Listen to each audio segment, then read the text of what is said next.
بسم الله الرحمن الرحيم. يدل الزواج في المنام على العناية من الله تعالى، وأحيانا دل الزواج على الأسر والدين والهم والغم، فإن تزوج الإنسان امرأة مجهولة دل ذلك على غرب الأجل والرحلة من دار إلى دار، وإن كان صالحا للأمارة نال منصبا يليق به، وإن كان بزفاف حسب العادة فهو منصب أو صيت حسن. فمن رأى كأنه تزوج امرأة ثم ماتت فإنه يعمل في حرفة لا ينال منها إلا العمل والعناء والهم. ومن رأى أنه تزوج بامرأة يهودية فإنه يسعى في حرفة ينال منها إثما والجرعة على المعاصي. ومن رأى أنه تزوج بامرأة نصرانية فإنه يسعى في حرفة فيها بالباطل، وإن كانت مجوسية فهي حرفة بلا دين.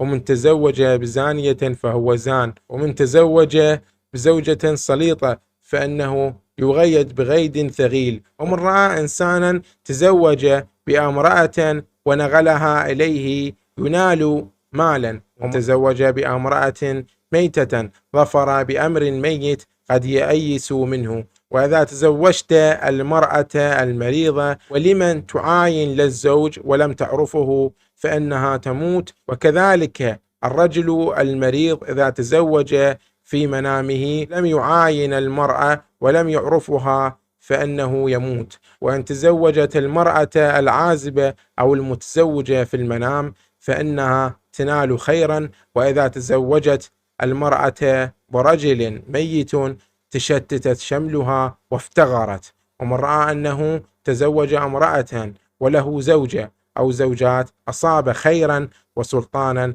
بقدر جمال المرأة وهيئتها إذا عاينها وعرفها. فإن هو لم يعرفها وكانت تجهز له فإن ذلك دليل على موته أو موت إنسان على يده. ومن رأى أنه تزوج ابنة شيخ مجهول فإنه يصيب خيرا كثيرا.